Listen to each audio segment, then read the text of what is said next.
Bueno, vamos a continuar con el desarrollo de la unidad 7. Como les decía hace un ratito, hay una vocación por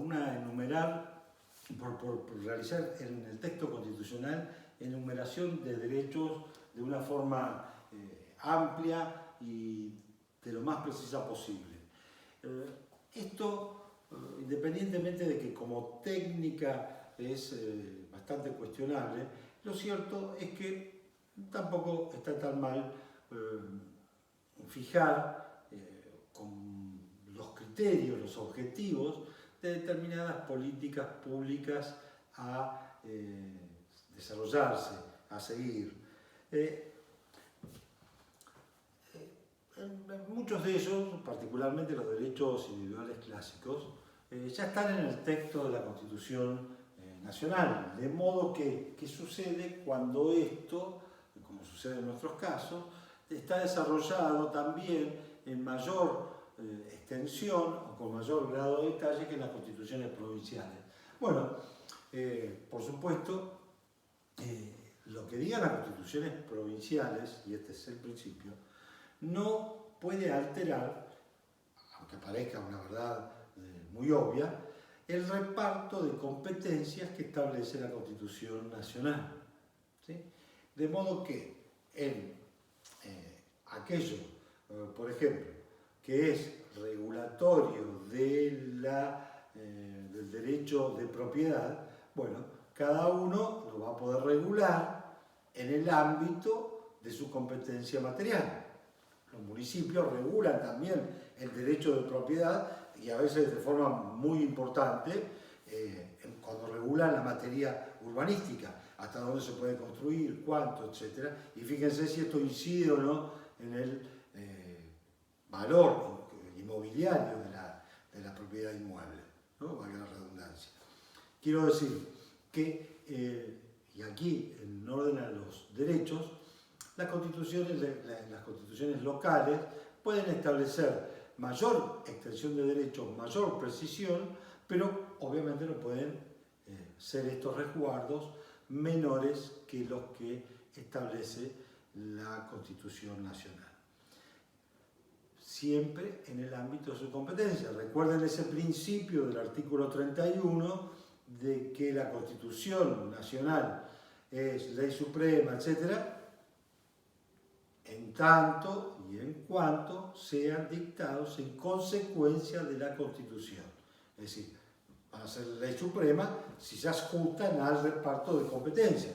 Va a prevalecer las normas provinciales si una legislación nacional o federal avanza sobre una competencia local que corresponde a las provincias. Acá se presenta una cuestión en materia de derechos laborales,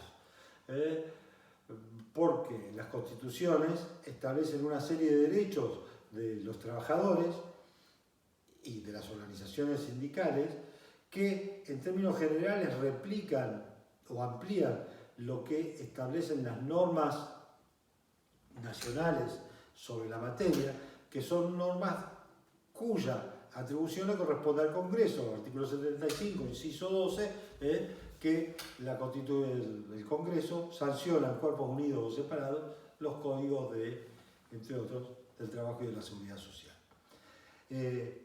Por ejemplo, la jornada máxima de trabajo está prevista en una ley especial, 11.544, si no recuerdo mal el número, de nivel nacional, dictada en ejercicio de esta atribución. Y hay una norma de la Constitución de Neuquén que dice que la jornada máxima de trabajo es de 44 horas semanales, mientras que la legislación nacional establece 48, con lo cual hay una diferencia de 4 horas que en beneficio del trabajador establece la Constitución de Neuquén, que por lo demás tiene también otra cláusula que dice que en caso de duda prevalecerá la norma que favorece al trabajador. ¿Esto es así? Bueno, de acuerdo al reparto de competencias, esto no funciona, no es así. No, esas normas que yo les digo, que les acabo de decir, son constitucionalmente inválidas porque se inmiscuyen en atribuciones que están conferidas expresamente por la Constitución Nacional al Congreso Federal. Entonces, no es que van a prevalecer porque sean nacionales unas y provinciales otras, sino que van a prevalecer porque las provincias no pueden legislar sobre materia de derecho de trabajo y de seguridad social. A la inversa sería exactamente igual. Es decir, supongan que se sancionara un código único de procedimiento civil y comercial para aplicar en todas las provincias argentinas. Bueno, esa norma, aún siendo nacional, sería inaplicable en las provincias porque avanzaría sobre una atribución expresamente conferida a los estados locales. De modo que esta es una problemática que se suele plantear y a la que hay que estar muy atento, porque uno puede entender, bueno, que prevalezca la que es más favorable al trabajador, que como principio como principio político es así, pero de acuerdo al reparto de competencias, opera de manera distinta. Bueno, sobre las garantías institucionales, habeas corpus, amparo, habeas data, son mecanismos procesales, materia de regulación provincial por principio, para hacer efectivas determinadas garantías. En el caso de habeas corpus, la libertad individual, lo verán en la materia específica. En el caso del amparo, derechos constitucionales distintos de la libertad individual cuando son violentados de forma con arbitrariedad o ilegalidad manifiesta por acto de autoridad pública, no existieran otros medios idóneos, etcétera, para hacerlo efectivo.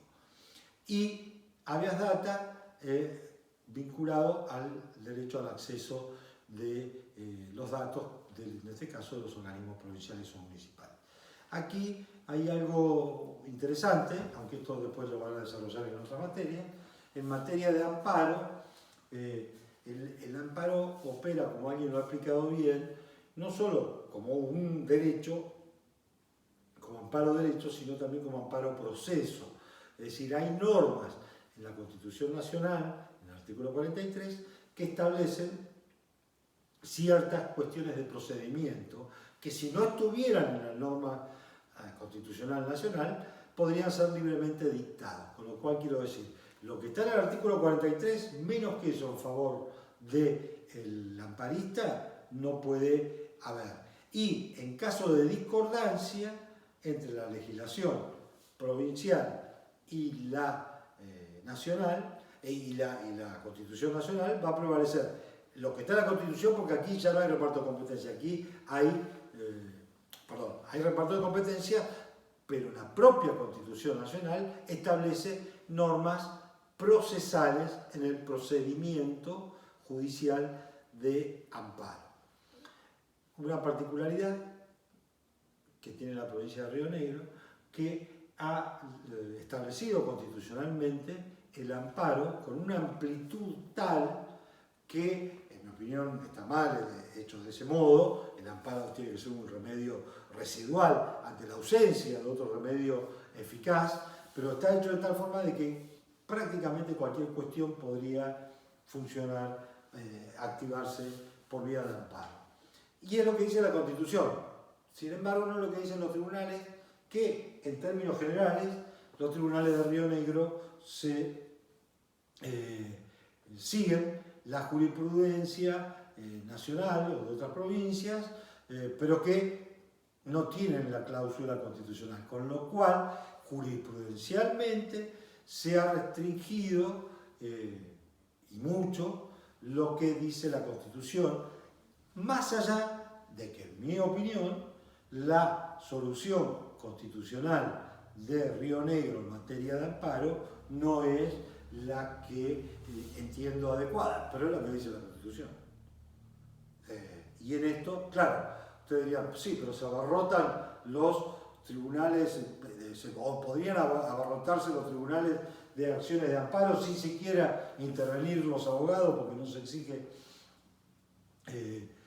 patrocinio letrado para eso, y eso altera y tergiversa el sistema de justicia. Efectivamente, es así, en mi opinión es así, pero para eso hay que modificar la Constitución.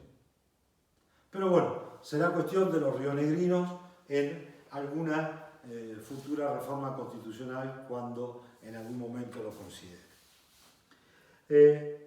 Luego, vamos a ver ahora el tema de la organización de los poderes,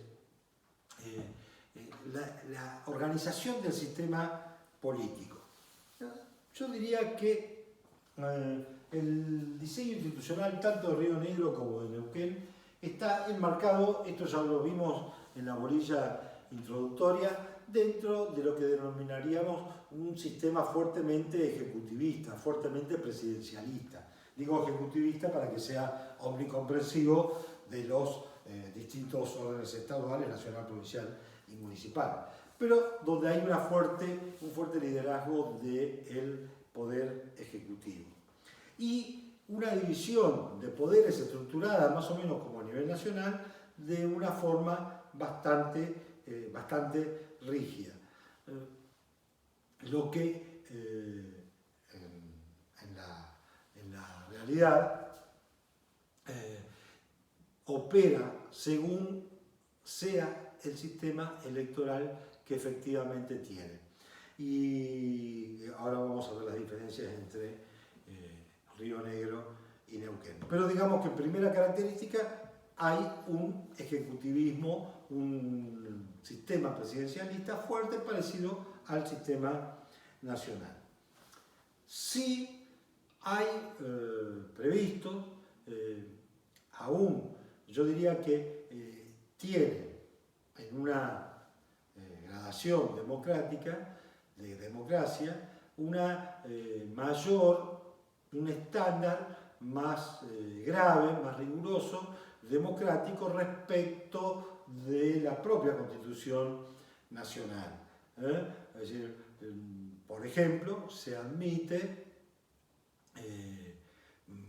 varios mecanismos de participación popular en los mecanismos de democracia semidirecta que ya hemos visto, de una forma más amplia que a nivel nacional, y diría yo que la reiteración y la participación, la reiteración y la existencia de los mecanismos de participación democrática es bastante recurrente y evidente en el texto de la Constitución, de las constituciones de Río Negro y de Neuquén. También, por supuesto, y como manda el artículo 5, son constituciones representativas.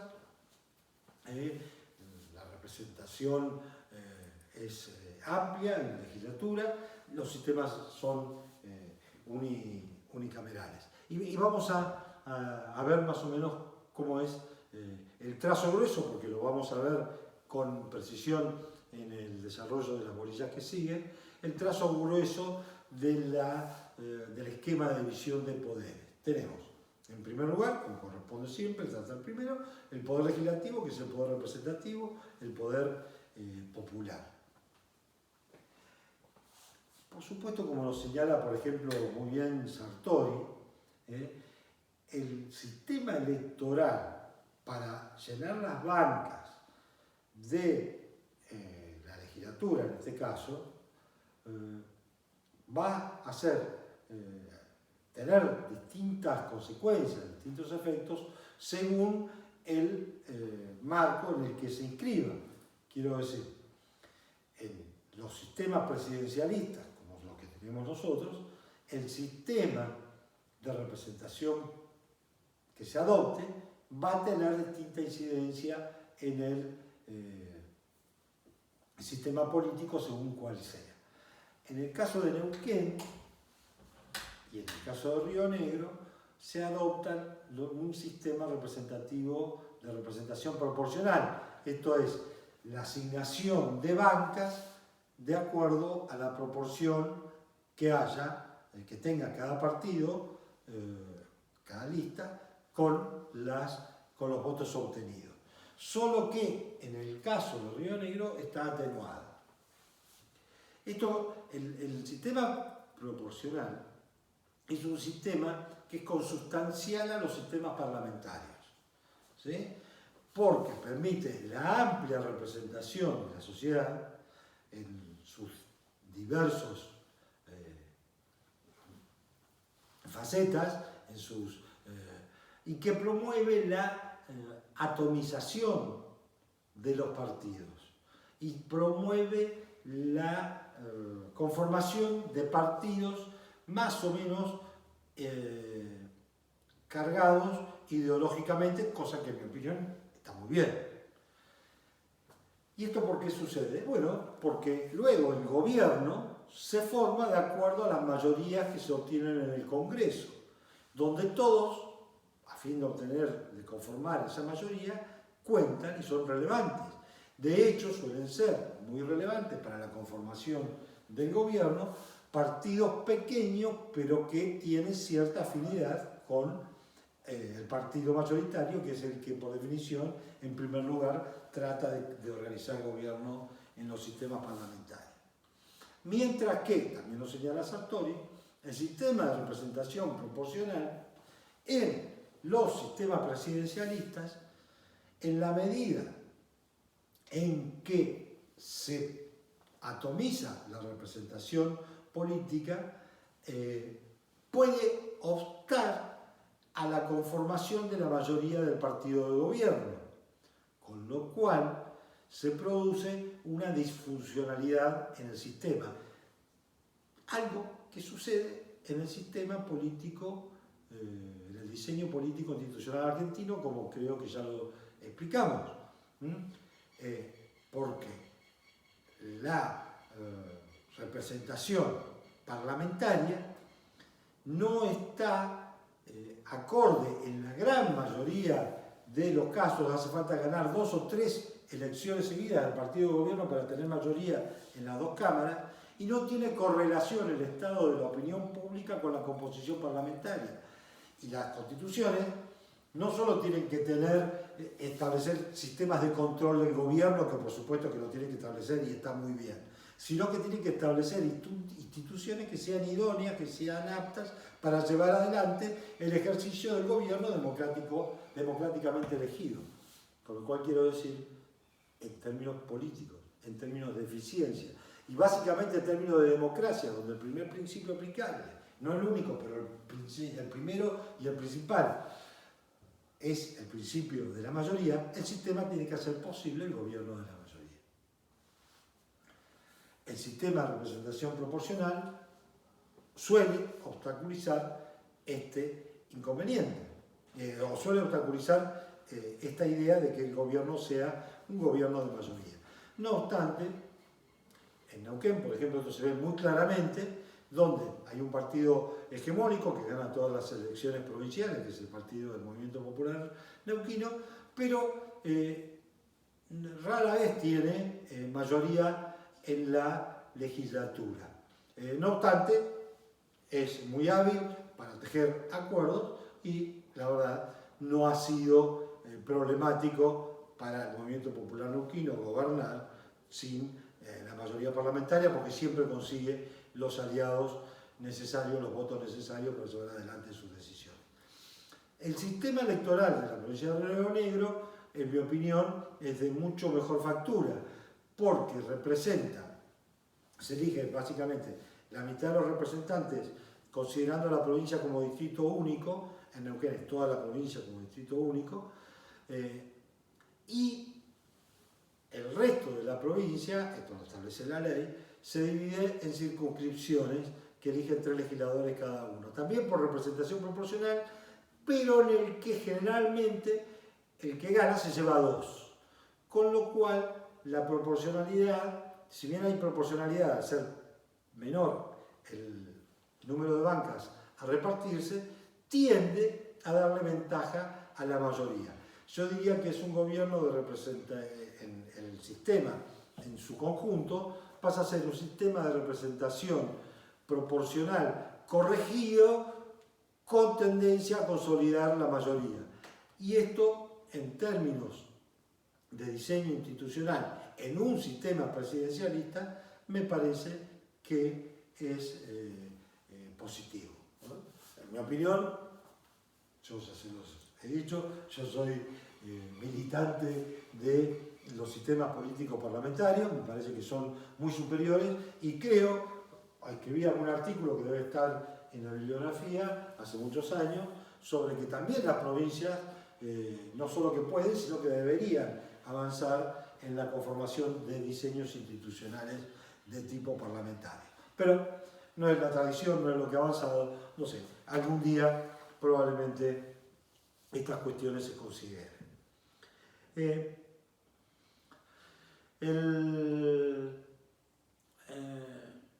Otra particularidad que hay de la división de poderes es el vinculado ya al Poder Ejecutivo, tienen las atribuciones clásicas, lo vamos a ver en la próxima, en el desarrollo, que creo que lo voy a hacer yo, de la bolilla del Poder Ejecutivo, de modo que así me ampliaré.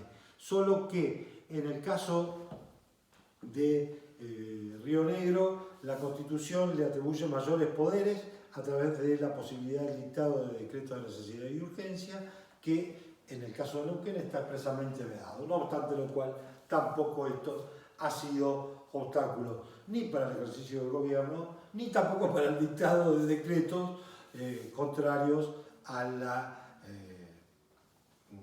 Constitución en cuanto se atribuyen el ejercicio de facultades legislativas. Que la división estricta de los poderes, artículo 12 de la Constitución de Neuquén, es muy taxativa, es muy contundente, muy determinada. Y en el ámbito del Poder Judicial, en lo particular, digamos, hay una estructura de sucesivas instancias para la revisión de las decisiones judiciales de los órganos inferiores, como es toda organización judicial en general, particularmente en la Argentina,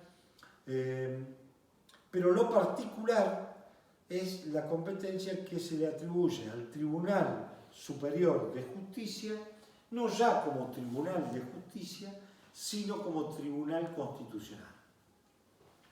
¿Qué son los tribunales constitucionales?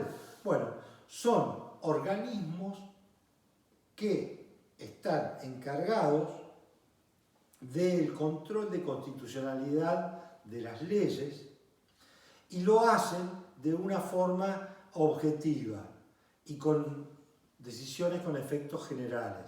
Es decir, objetiva significa que no hace falta un interés perjudicado en concreto, ni producir prueba, ni realizar un juicio entre partes contrarias, una afectada, otra beneficiada por la regulación pretendidamente inconstitucional, sino que es un juicio meramente normativo de confrontación de la norma inferior, la ley, contra la norma superior, la Constitución. Esto, que fue ideado por Kelsen, allá en la Constitución austríaca de 1926, por primera vez, es el sistema que está extendido en Europa y que está ampliamente vinculado al sistema parlamentario y a la concepción europea, que yo comparto, de la necesidad de que la centralidad de un sistema político esté en el Parlamento, en el Congreso, porque allí está la representación popular. En la concepción europea, los jueces tienen que aplicar la ley y no juzgar acerca de la constitucionalidad de la ley. Les parece una falta de respeto a la democracia, esto tiene una historia que tiene que ver con l'Ancien Régime, anterior a la Revolución Francesa, y al rol que el Poder Judicial, que la magistratura había cumplido hasta entonces, pero lo cierto es que a nadie en Europa continental, en el Reino Unido tampoco, se le ocurriría que los jueces controlen la constitucionalidad de las leyes, porque su rol es aplicarla y hacerla cumplir. Pero, conscientes de que eventualmente sería necesario controlar si el Parlamento se excede en el cumplimiento de su cometido, pero que esto no pueden hacerlo los tribunales ordinarios de justicia por falta de legitimación democrática, por razones políticas, por razones de política constitucional. Lo cierto es que entonces se idearon, la idea original es de Kelsen, un tribunal ad hoc, un tribunal específico, solo dedicado a controlar, no solo porque tiene otras competencias que lo vamos a ver, a controlar la constitucionalidad de las leyes. Por supuesto que está integrado por juristas, pero la composición no es como la de los tribunales de justicia, porque el origen de los magistrados de los tribunales constitucionales, que va a variar o varía según los países, siempre va a tener un origen político. Es decir, van a ser o propuestos por el Senado, o por el Poder Ejecutivo, o por la Cámara de Diputados, por el Congreso, inclusive en algunos hasta hay postulaciones realizadas por organismos, por la propia judicatura, pero la idea es que los presida a todos es que provienen con una nominación de tipo político, porque es un tribunal técnico, porque confronta un juicio de confrontación normativa, pero ciertamente también es político, con un poder político muy importante, porque las decisiones del Tribunal Constitucional consisten en dejar sin efecto una norma sancionada por los representantes del pueblo en el Parlamento. Esto, además, hace, por supuesto, que la duración del mandato de los jueces del Tribunal Constitucional sea limitada, 10 años, 15 años, para que tenga correlación con el estado de la opinión pública, de la sociedad, y que no se produzca una excesiva discordancia entre el momento de la nominación y el momento en que el juez termina con su función. Digamos que además también hace al principio republicano de periodicidad en el ejercicio de los cargos de gobierno. Ya que esto se me escapó algo del sistema republicano.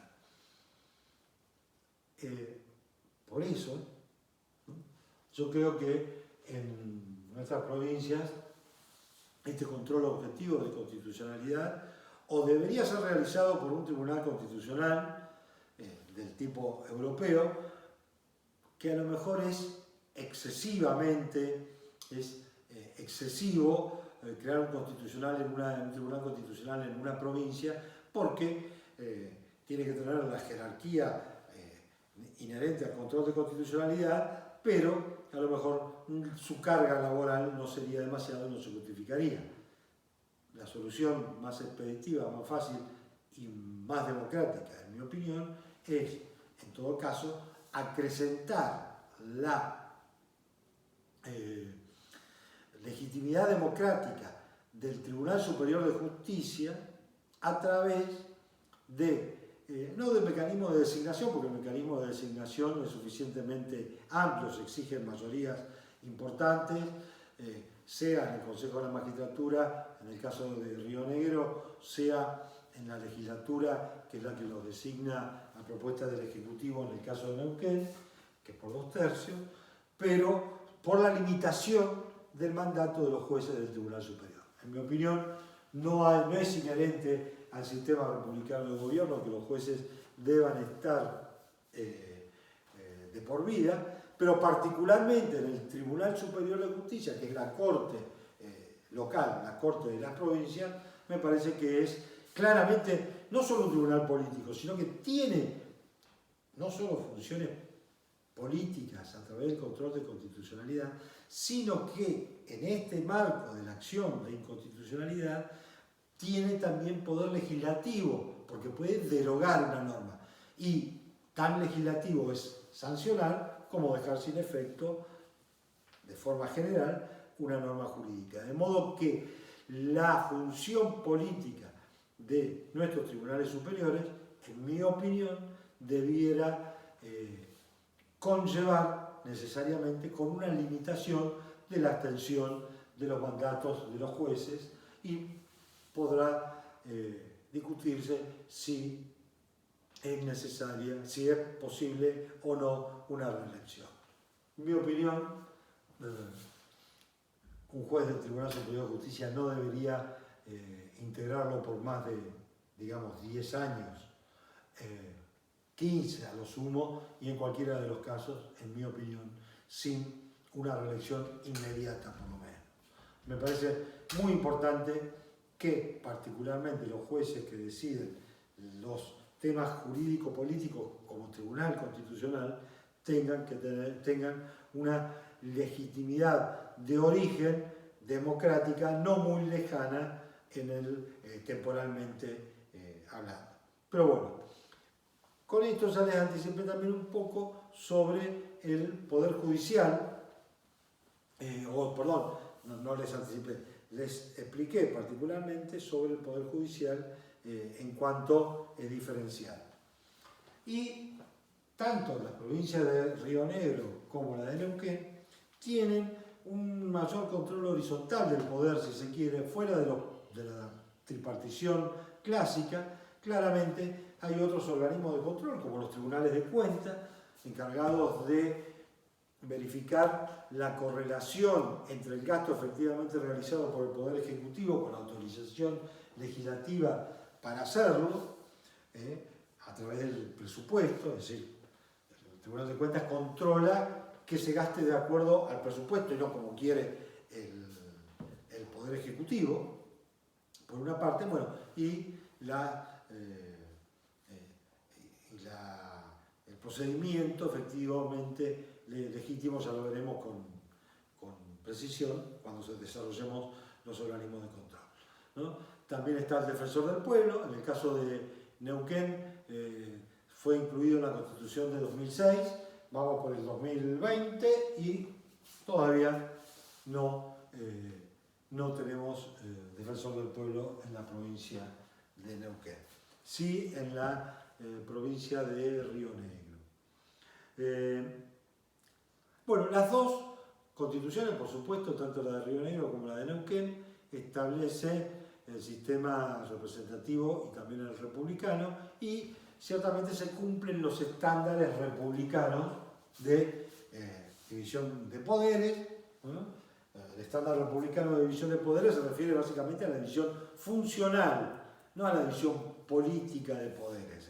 Hemos visto que en los sistemas parlamentarios europeos en realidad hay una preponderancia de un poder sobre los otros, que es el poder legislativo, y eso no hace que Alemania, Francia o España dejen de ser repúblicas, porque tienen esa misma división de poderes desde el punto de vista funcional.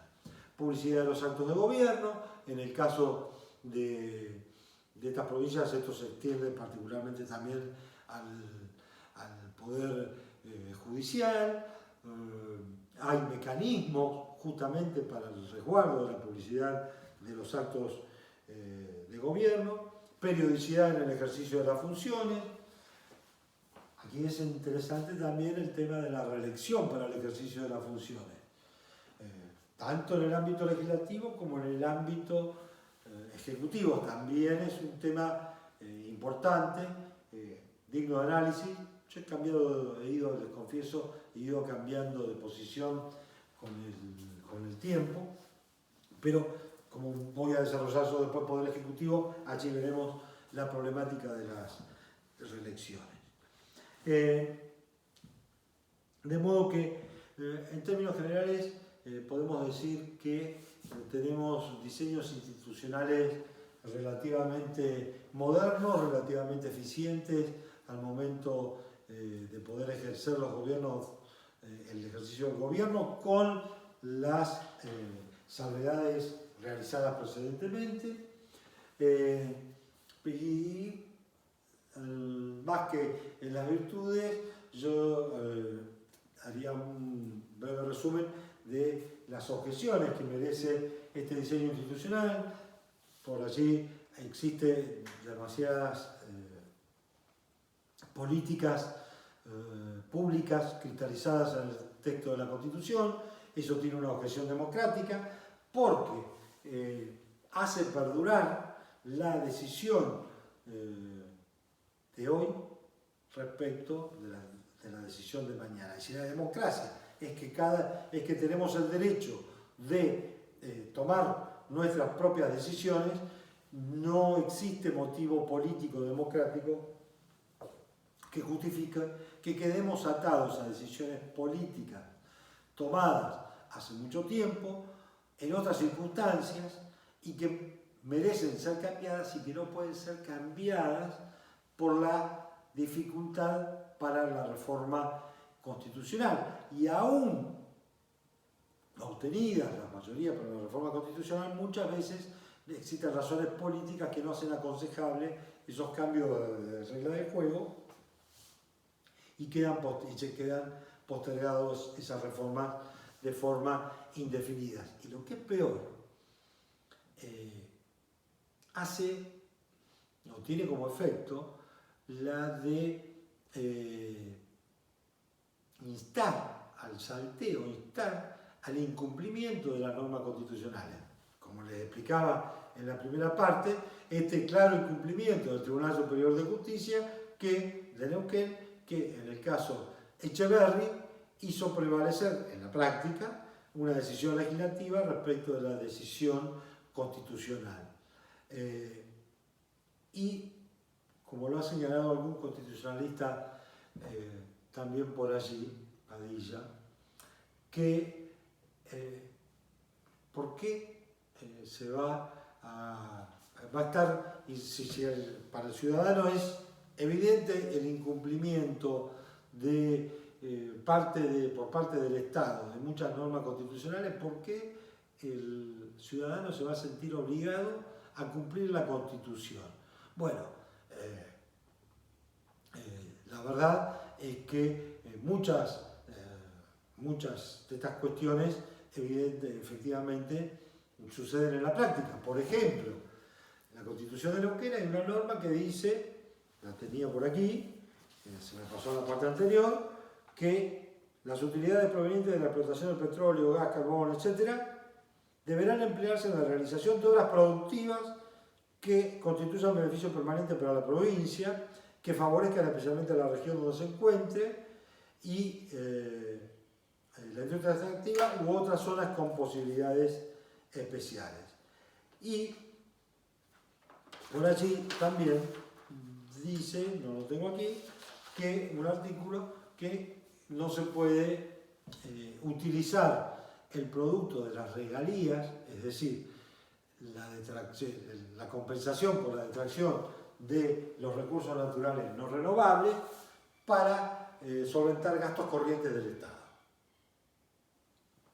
Y esto no se cumple.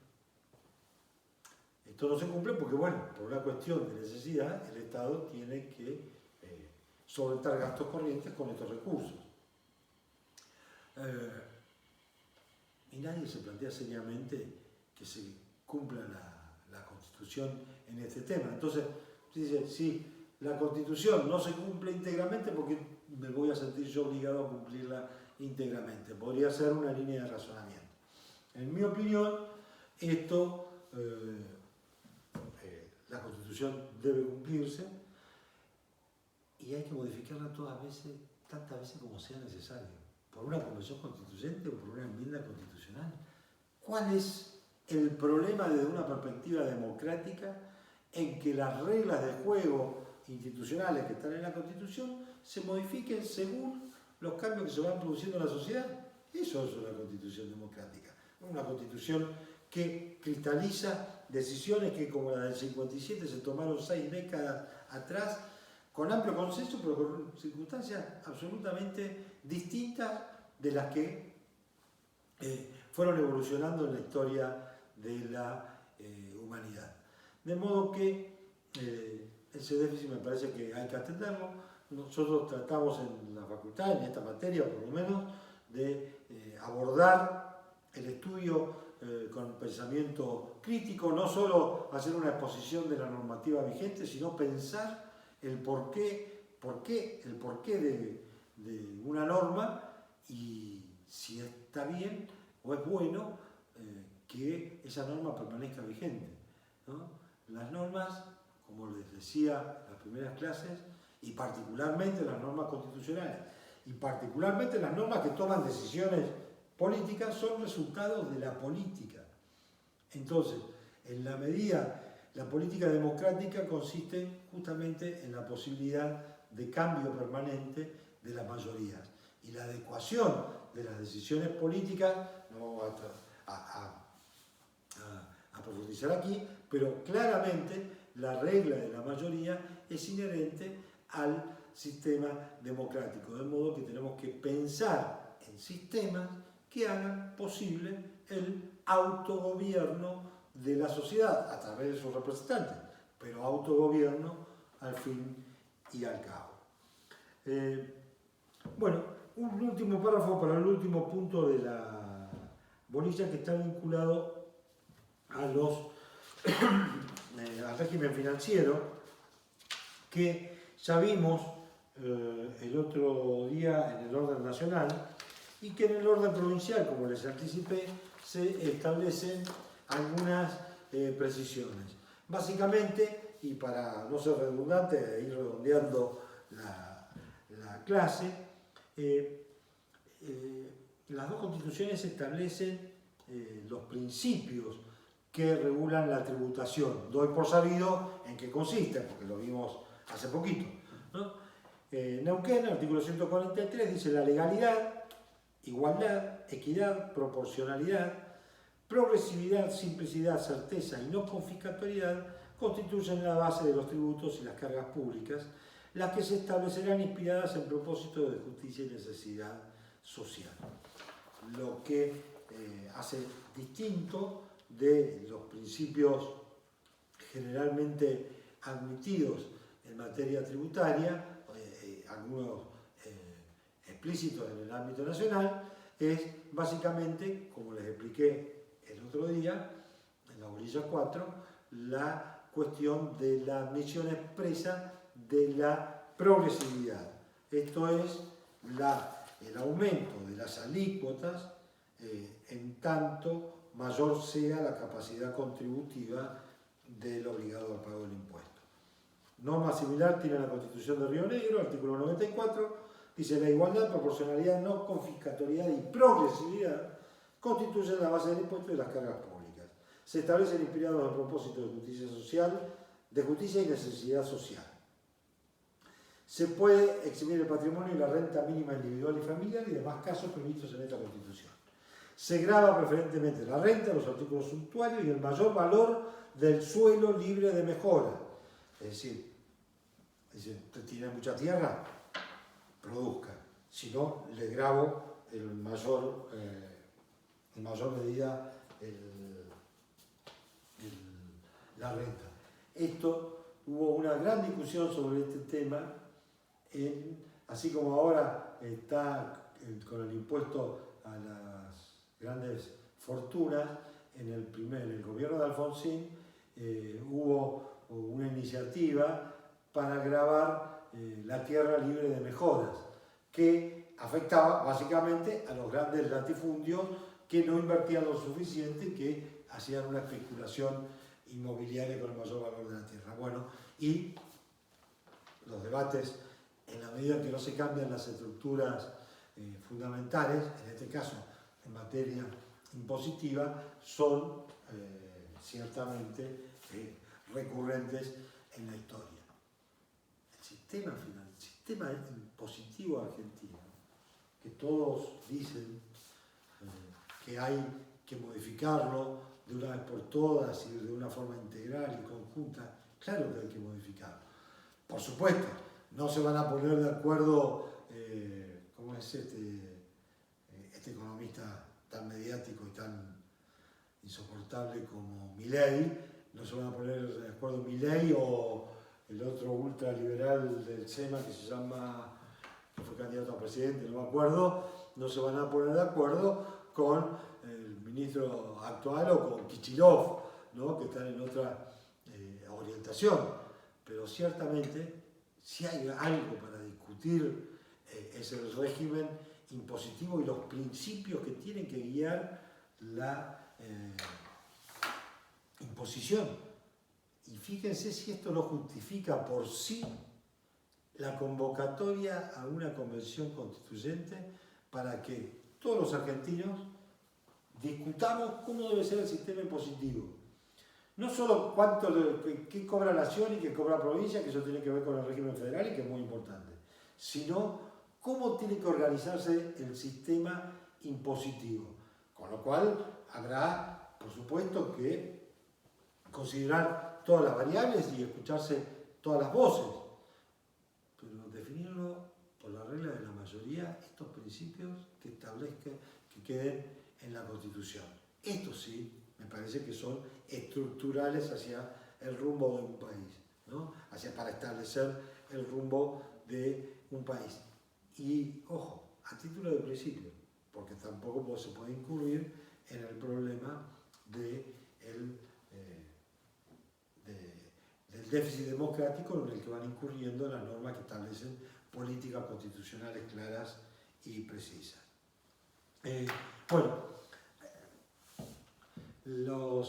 Las contribuciones se pueden clasificar, ya lo saben, en impuestos, tasas y contribuciones.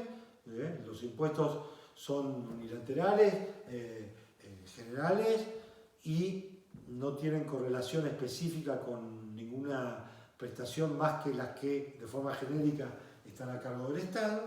Las tasas son retributivas de servicios públicos, es decir, tienen una vinculación con una prestación del Estado a favor del beneficiario, que es el que tiene que pagar la tasa.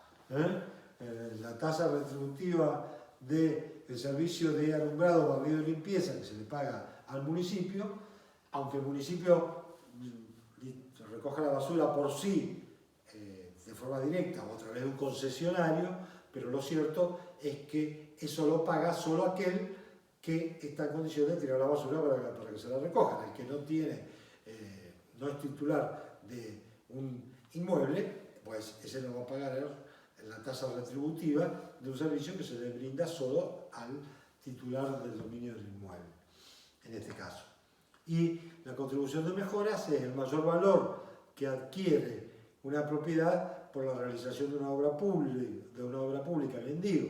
Si a usted le falta su lote, seguramente va a valer más. Bueno, el Estado tiene el derecho de cobrar una contribución por un porcentual de ese mayor valor que adquiere por la inversión del conjunto de la sociedad al realizar la obra pública, pero que beneficia particularmente a usted.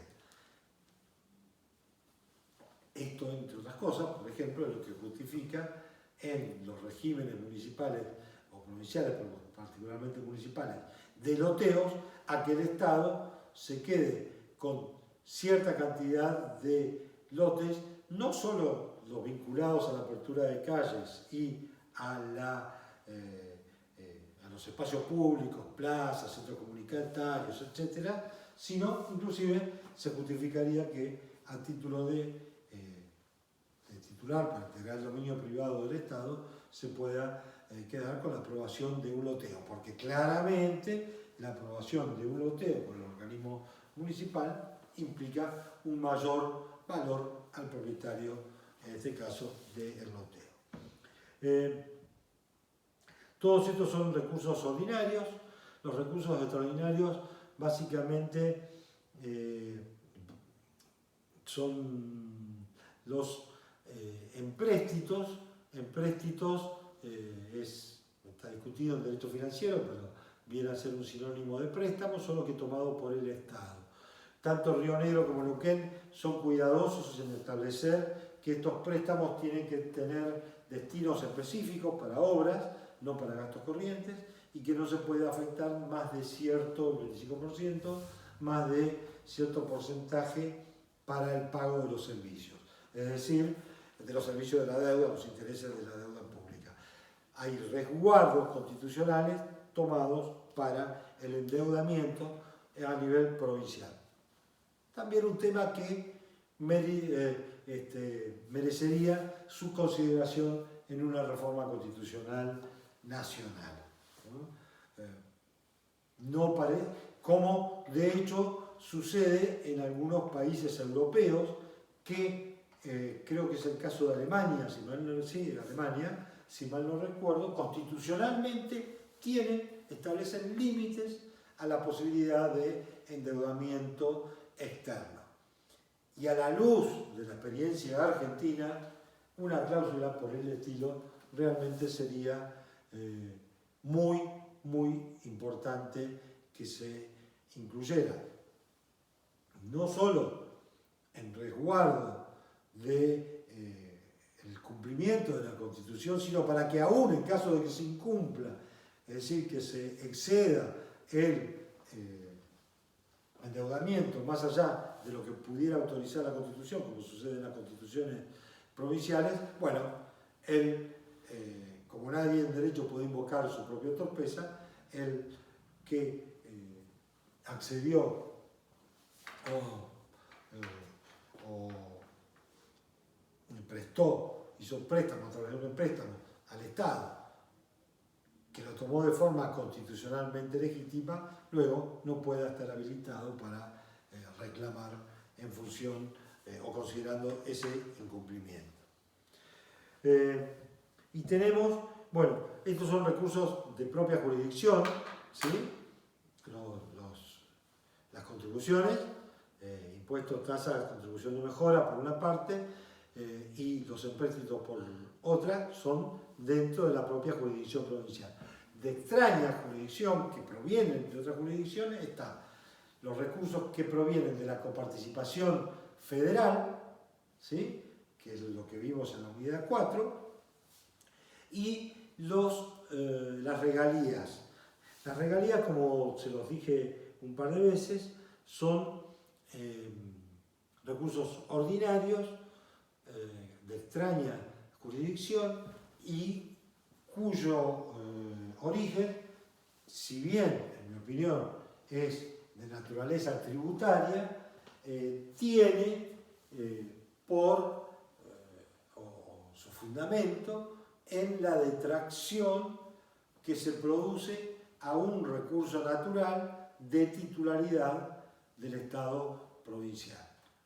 Cuando yo saco el petróleo o el gas del subsuelo, que es de todos, y se lo transfiero a un privado que lo explota por su cuenta y riesgo, es justo que además de pagar los impuestos que tiene que pagar en las distintas jurisdicciones, un determinado porcentaje quede en propiedad del titular del recurso.